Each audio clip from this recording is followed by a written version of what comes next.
Hi everyone, about to begin. So, thank you for waiting. Okay, thank you everyone for coming.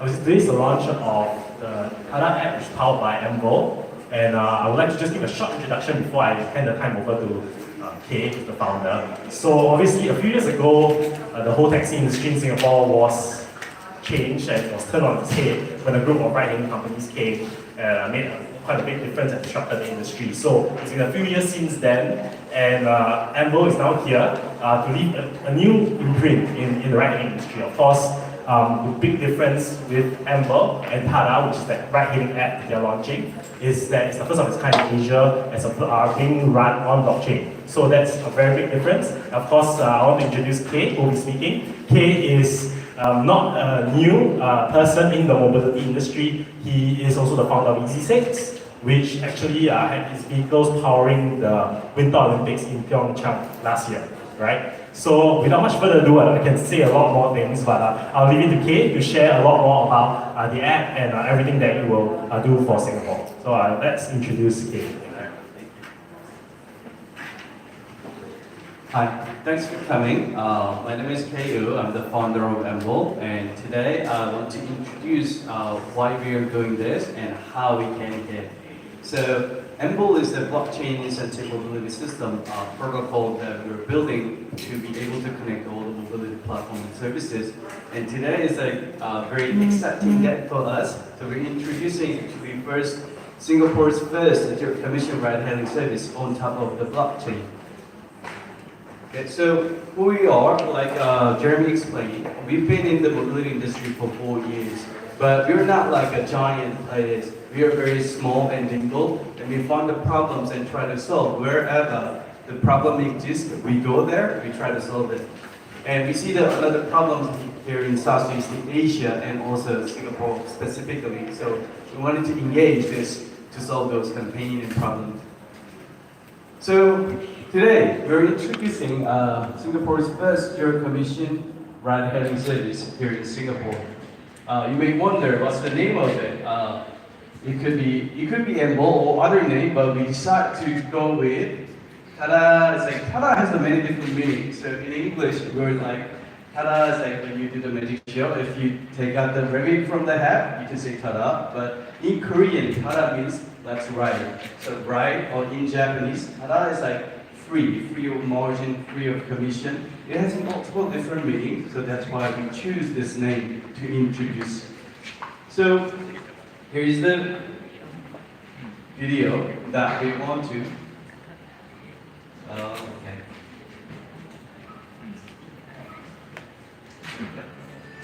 This is the application experience video that we want to share first.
Alright, thanks for watching. Did you find any difference between the existing platform services or TADA?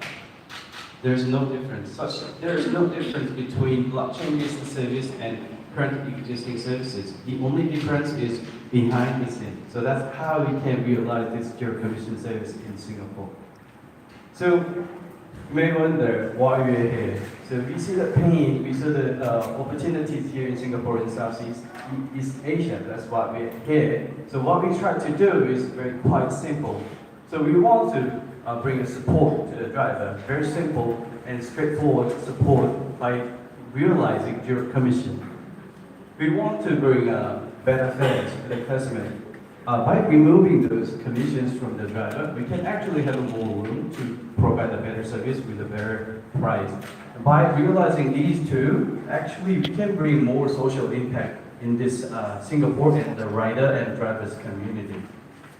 So, welcome to the new world of TADA. So we are not dividing between drivers and riders. We don't want that. So we want them to become like one united community. This is the community building service. That's how we aim to build this service.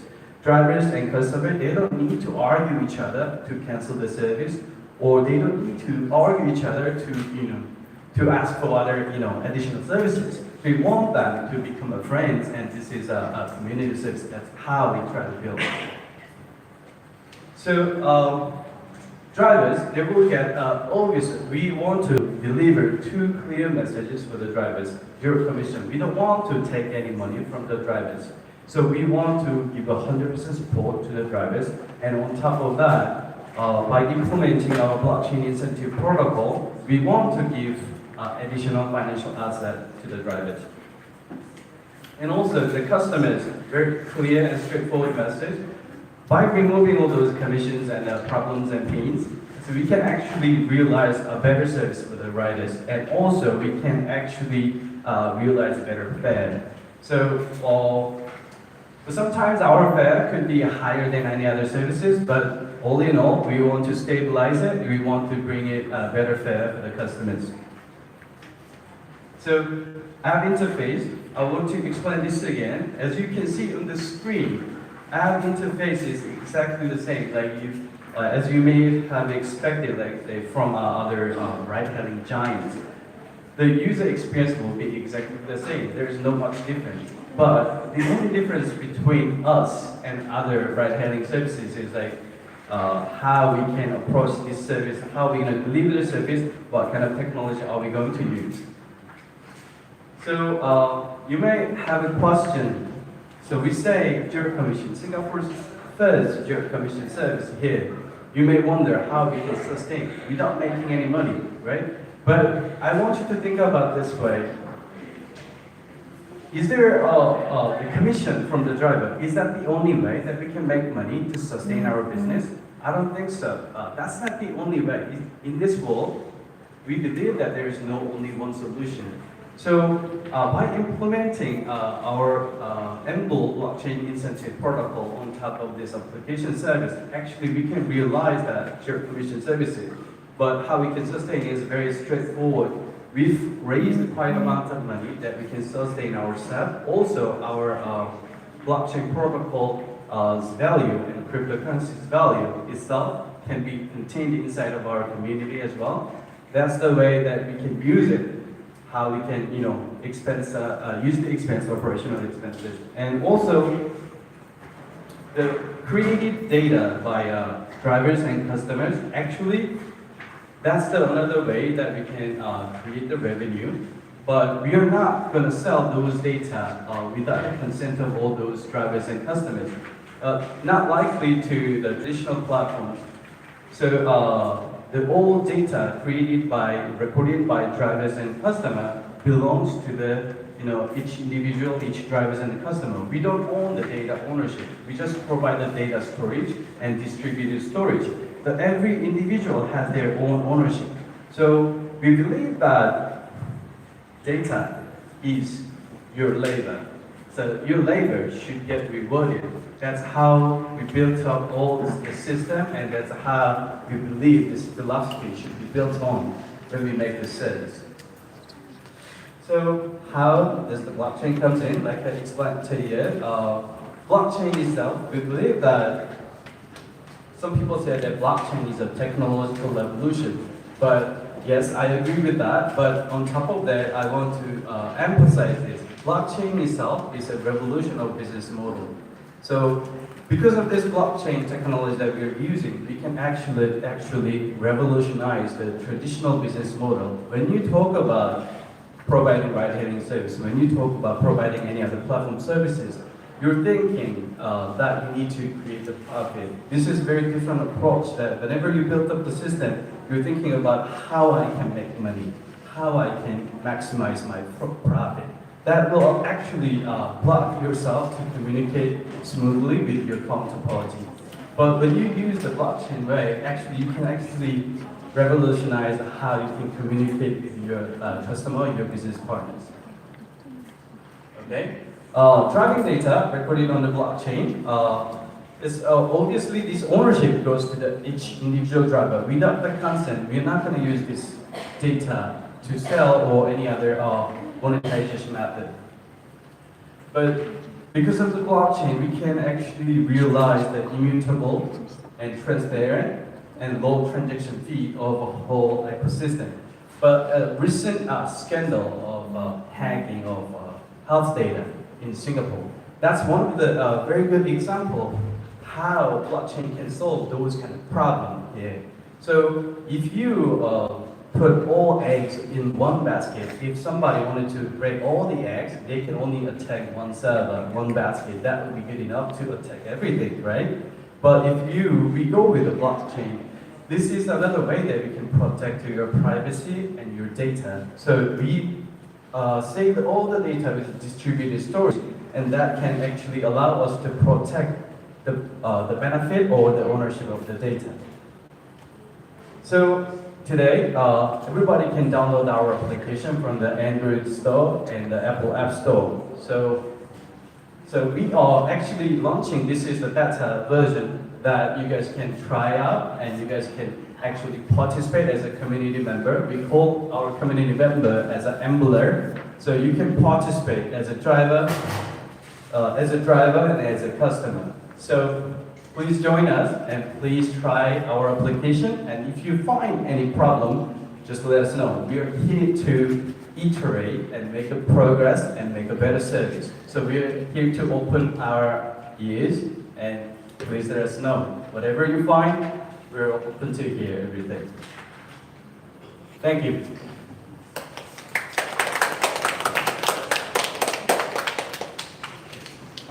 Does anyone have any questions? Feel free to, yeah. Sure, yeah. Let me pause this in. Anybody? Yes. I think, yeah. How many drivers we have on board with you now, and how does the system work? Like, are drivers using the other platforms like Grab and Ride, are they able to use our system as well? Maybe that's the thing. Hi, so currently, we are actually very surprised that the support from the driver. Currently, we have over 2,000 drivers signed up. We don't aim to have exclusive deal with the drivers and rental company. We don't enforce them to do that. This is not the philosophy of how we're building the service. We are actually trying to bring the alternative choice to the drivers and the community and customers. So they are, they deserve to have better choices or some other choices. Whenever they don't like the service, they have to have other choice. So that's how we are supporting it. So you have 2,000 drivers right now. What's the target for the months ahead? So every day, ever since we start getting a sign up, it's between like 100, 200 driver every day signing up right now. So 100, between 100 and 200. So those drivers are signing up right now. So we're our goal to open up our service with the 2,000 drivers. Actually, we overachieved that number, and we're actually expecting to have more drivers next month. We're aiming to have around 3,000 or 4,000 drivers that we can support them, and also those numbers can actually support our Singapore community as well. 3,000 to 4,000 drivers. When is the target for that? Next month. And is that your ultimate target? No, that's not our ultimate target, but we're not here to capture whole market. There's no way that we can do that. There are currently existing giant. They take all the market share, but we're planning that we're here to give an alternative choice to the Singaporean society.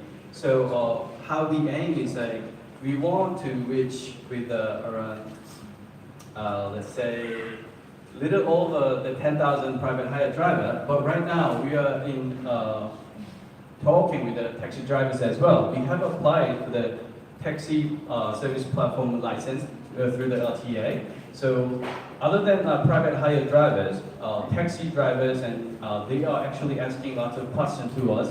Can they join us? Or when can we join us? When can they join to TADA? So we told them, please wait for 2 months. So after the finishing the application, we're going to invite all the taxi drivers.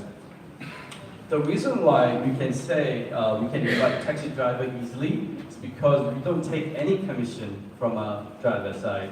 So taxi driver, they can join us and they can actually do the deal directly, the meta pricing, and the customer can pay directly to the driver. So we don't even need to tell them to, you need to pay per transaction, you need to pay some money to us. So we don't say that. So the taxi drivers are more than welcome to join us. Clarify on the point that there is a transaction fee for each ride, right? Yes, so cash payment, we don't charge any money, but credit card payment, we charge 3.4% and plus 0.50 cents. That's the money that we need to pay to the payment gateway. So that's once our volume of the service goes up, we can actually make a negotiation and put down the percentage with the payment gateway. But until then, we need to pay that money to the payment gateway.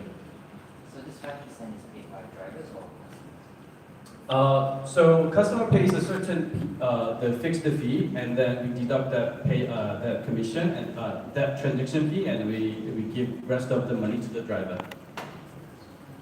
So how much exactly do you 3.4%. So the customer pays that transaction fee and then you deduct 3.4%. Yes, we actually try to explain that this is actually splitting each other, so riders and drivers. So we want to explain clearly later about this to the driver society and the customers.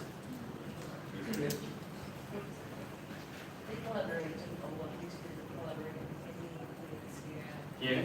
So rental company, we cannot disclose the name. We are working with the rental companies as well. Now we are starting the conversation with the taxi companies as well. Which taxi companies? We cannot disclose the name yet. Okay. Yeah. And you said you applied for is that a TSOL with LT? Sorry? Is that the taxi service operator's license? Or what license do you apply So the platform license, the taxi driver can participate into our platform. That platform license. When do you expect to hear? So we submitted that this week. We're likely to have that one beginning of September. Yes. How much money have you raised and what are your operating costs? So the money raised, we cannot disclose the exact amount, but it's a little over 10 million USD. 10 million? Yes, and also the operational cost is rapidly growing right now. So we've started with 12 members. Right now we have 36 members, but monthly burning is quite low. That I cannot disclose right now, though. What's your target market share? We don't actually aim to have such target number of market share, but we wish to have a better choice to the society by taking, I don't know, good enough number of market share, but quarter. That's our goal, but it's like we're small, little, tiny services, so we will work hard. Do you have a timeline for that? I cannot say that. So it's like we're even right now we're diligently working on to expand our service to let people know what TADA is. So I cannot say the exact date, but maybe I don't know. So I cannot say the date. Sorry. Previously, you disclosed that you had a partner for Caring Fleet. Yes. So that's one of your partners. So Caring Fleet recently they have some kind of problem with the former CEO. So we're currently holding the conversation with them. The former CEO had So you are also looking to team up with rental car companies, mechanics, repair shops, and insurance companies, right? That's right. What are the other partners, or who are the other partners involved? So again, we cannot disclose our partner's name exactly. So this blockchain protocol here is a ride-hailing service is part of our MVL blockchain protocol. This is one of the ecosystem parts. So this blockchain protocol MVL can be connected with the used car platform or mechanic shops. And by participating with our protocol, those participants like sellers and drivers and also mechanics, they can also collect the incentives. So which incentive points can be exchangeable to MVL token. So MVL token currently is listed on the Korean exchange right now, and followed by global exchange will be listed soon enough. So that has a notional value. Our token has a notional value that drivers and riders, whoever takes that as an incentive, they can actually claim that as their digital asset. How many partners are you in talks with, or have you already? So around 4 to 5 here in Singapore, but in Vietnam we have much bigger partners out there, and also in Korea, as there are much bigger partners out there. So it's not only we're building this whole protocol system, so different region, different partners. But here in Singapore, we're dealing with rental companies and also taxi drivers and taxi companies. Vietnam, Korea, Japan. You might clarify on the pricing. You mentioned metered pricing if you're collaborating with taxi companies. So can I infer there are two forms of pricing? One is the flat fare that Yes, the digital meter pricing that we're going to use, and also when the taxi let's say, taxi company or taxi driver participates to TADA. So we can show the range of the price, let's say between 60 to 20, and then when they get on the taxi, and then they will pay by the meter. So we cannot actually change those meter pricing. So that's how we're going to engage with the taxi driver. But if I just use the app, it's not there, right? It is. How does your fare compare? Right. Well, I would say sometimes it's cheaper. I would say sometimes it could be a little higher. But for example, the rush hour, I was very surprised to see that the price went up like 4 times or 5 times more than normal fee. So obviously those rush hour, our price may lower, obviously our price will be lower than that. But the normal hours, if they go with a very lower price, it would be a little higher than normal price. So do you guys implement this pricing?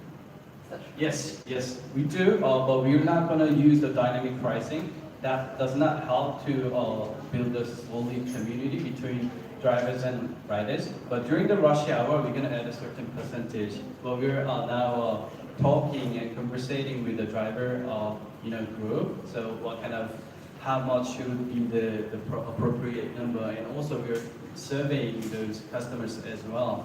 So based on that, we can actually try it and simulate it. So this certain percentage will be fixed It is. during rush hour. Yes, we're going to do that. What's the time frame for that? So the normal rush hour, for example, during the afternoon is between 5 to 8. And in the morning, Yes, yeah. So same exactly the rush hour time zone. What was that? 7 to 10? AM. Yeah. So you're still in talks with drivers and users on this, right? But your app is launching. So at this launching, we set the price, and based on that, we get the feedback from the driver. We can adjust it, but we don't want to change it drastically. So again, the blockchain services, blockchain-based service, we are building a whole services on top of the community. So we have our open chat. Anybody can participate here, and then they can actually speak up. If they have any concerns and problems, or if they have any good idea, they can come in, they can talk, they can email, they can send a message through the Facebook, and also they can send a message through the Telegram as well. So what's your base fare? The base fare? Oh, okay. John, what's our base fare right now? This year plus 230. Yeah, okay, 230. So, okay. And per KM after? What's that? What's the per KM fare after that? KM, we're actually adjusting it right now. Once we fix it, then we will deliver to you guys. Can you tell Yes, us a question. little bit more about how you're going to use the data collected? So you said that you're a data storage platform. So So we would not say this is the data storage platform. This is a blockchain protocol. So each and individual have their data ownership. So we are providing the data storage, but we're not the data storage service provider. So we are using the server, the cloud server that we can use. So, but we're helping them to have their own ownership of the data and save it in the safer place. So we are using distributed storage. So it's not going to be saved on one server, but it's going to be distributed, and also all those private information will be concealed and separated. Yeah. so by default, the data belongs to me. Yes. as a writer. Yes, you are. You're the owner of the data. Okay, and then, but you are also privy to that information and data. Could you use it for your own purposes? No, we cannot. Without the consent, we don't see the data. We don't use the data. We don't sell the data. But you could ask for my consent and use the data.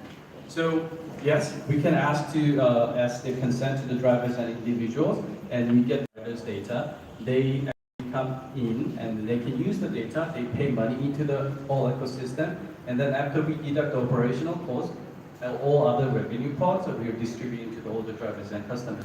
That's how we can realize the incentive system for the customers and drivers.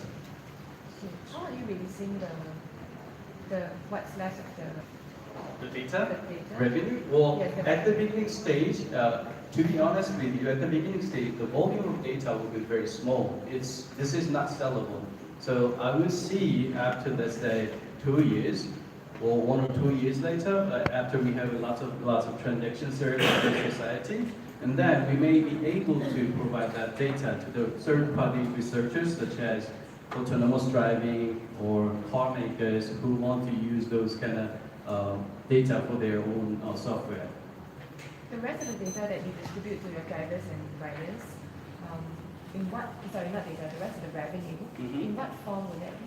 So there is an incentive system we call the MVL points, MVP, and MVL coin is the token. So there is a pointing system. So whenever you drive, you collect the incentive point, and that point is the one that you can actually claim to exchange the token. So based on this point that you earn, you can actually claim to change it to a token. So how much points that you earn is the one that you can benchmark yourself, that how much token that you can get later. Okay. Do you have figures for that already? Like how many points equals 1? So now we are actively simulating right now. So at the beginning stage for the drivers and customer, we are not going to use the point system right now, but we're going to deliver the part 3. We're going to deliver the token incentive to the drivers and the customer. Customer side, they need to actively write the review of the service. Currently, whenever we use the other ride-hailing services, nobody writing a review of the customer unless they have a very bad experience, right? So all those kind of data are actually very valuable. So we want to encourage those riders to write a review, whether it's good or not, or it's also, then we want that comment to actually to increase the quality of the service. How do drivers get points? What's that? How do drivers get points? Drivers are per trip based on the distance at the beginning stage, yes. Mostly, so it's trips for drivers, It is. reviews for customers. Yes, that's right. And then they can redeem that for tokens. Yeah. And if they want to cash out, they go to the exchange to cash out. They can go to the exchange, yes, that's correct. And later stage, after we have a partnership with such as like gas station or other grocery stores, and if they can allow us to, our drivers and community can use those tokens into their service, that they can actually use it. So for example, driver, if we have a partnership with one of the gas station service, and then if they can allow to accept the token, then driver can actually drive in, they can use the token as a payment for their gas. Do you have any of those partnerships? No, yeah, we're in conversation, but before we signing the contract with them, so we cannot disclose any name, any information yet. So your goal is to build an ecosystem where all your partners can use your tokens to transact. Yes, in a way, and also we want to actually build a vertical mobility ecosystem. So we are strictly focusing on the mobility ecosystem. So the grocery stores that want users eventually It is, yes, yeah. pay for their groceries. Yes, they can. So to be able to do that, actually at the beginning stage, the volatility of MVL token could be higher. So we don't expect to people to use that as a payment, but the later stage, let's say, for example, 2 years or 3 years later, after the stabilization of the price, like Bitcoin, the people can benchmark the price from the coin exchange, and then that's the way they can actually see the whole exact notional value of token, and then use it as a payment. Are you going to start this point system? It's not available now. So pointing system, we're simulating it. So based on the meters and the right numbers and reviews, so we're gonna deliver the token directly. When will that start? Yes. When will it start? So next week. Yeah. Any other question? Yeah. Some clarification, the 4 to 5 partners that you are working with right now. Yes. So you are in talks with 4 to 5 partners, or have you already signed agreements? Working with them, well, we haven't done this signing the contract with them, but we're already working with them. So they're cars, and we made an agreement with them. We haven't signed the contract yet. So these 4 to 5 rental Car company, yeah. as well as taxi companies. No, the 4 to 5 is all rental companies. Yes. How many taxi companies are you in talks with? Just one right now. Is it possible for you to work with Grab? Why not, right? If they're open to work with us, we are open to work with them. But one thing for sure, if they ask us to compromise the zero commission, but we cannot work with them. So we are not here to compete against all those giants, but we're here to support the drivers and the community. If there is a way that we can actually work together with the existing players, such as that giant and also the other new players, we're open to work with them. Because you said you're technically layering on top of their platform, right? That's right, yeah. So, Message being correct. so you said that initially the prices may be higher than your plan.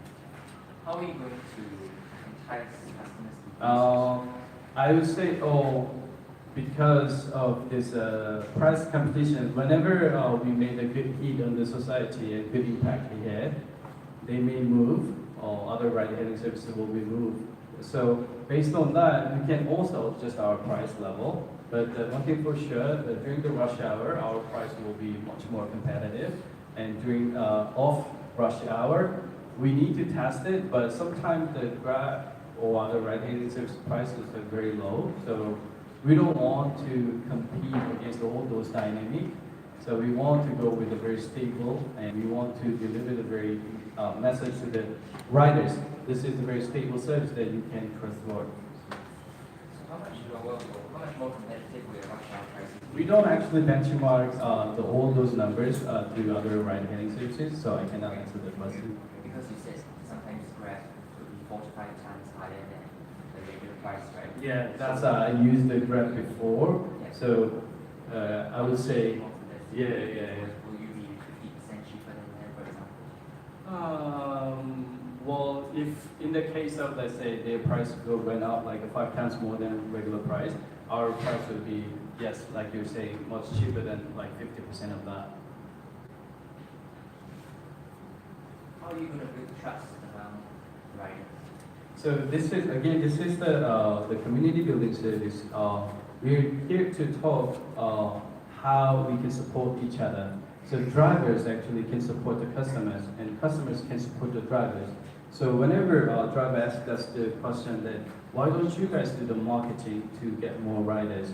Yes, we will do. We will do the marketing to the riders to invite more to us. But I answered back to that this is your community, this is your service, and if you want more riders, you need to be the ambassador, and you can talk to your friends, your families, and your peers that let them know about this service and claim that I'm the part of this community. So let's make things happen together. That's the message that I deliver to the drivers. So essentially, drivers can expect a lot less marketing and support than your riders. So we will do as much as possible, but as you know, we're not giants. We don't have that much money to spend all the promotions and coupons. We have a very limitation, even though we have raised good enough amount of money that can sustain our operation, but still we're a small, little, tiny service.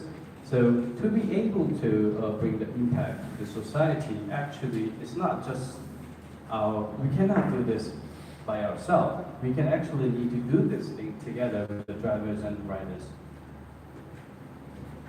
So essentially, the middleman is cut off between the drivers and Yes, that's the philosophy of blockchain. So what happens when customers face issues with their drivers? So it's a peer-to-peer connection. So when customer and rider and the driver had a problem, so they can actually we encourage them to solve the problem between each other. But if they cannot solve the problem between each other, then we are engaging into that problem and try to mitigate these problems. So we are going to engage it. Previously, you mentioned that you raised $16 million in funding. Okay. And you said part of it will be spent on the operational costs right now. So does the $16 million still stand? I don't understand your question. So raise the fund will be used for the whole operation and development. So yes, and also we are going to use our raise the fund and also our token that have a notional value. We're going to use it as marketing. So So again, we believe that this is another business model evolution. So rather than just giving away the coupon, so we can also giving the people the token as an incentive to participate in the service. Oh, my question is, because I think earlier there was a question asked about funding. Right. And you didn't commit to an exact figure, you said more than 10 million. if I'm Yes. not wrong. Yes. But you said previously that it was 16 million US dollars. Yes, around So that. is that still accurate? Yeah. Oh well, yes.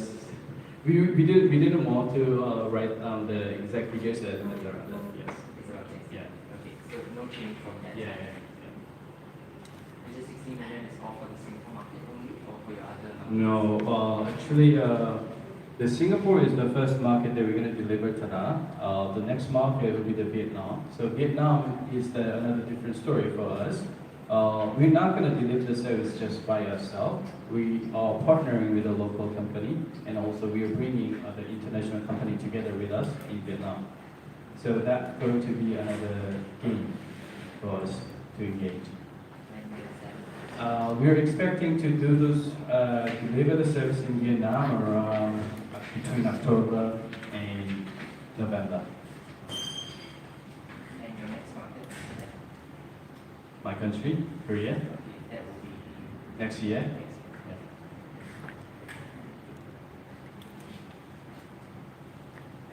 Okay, then, any other final questions? If not, he's open to having one-on-ones after this, so if any of you would like to still speak to him after that, in the room, you can speak to the PR people at the side here, and they will sort of arrange it for you. So, if not, thank you very much, guys, for the time. Yeah, thank you.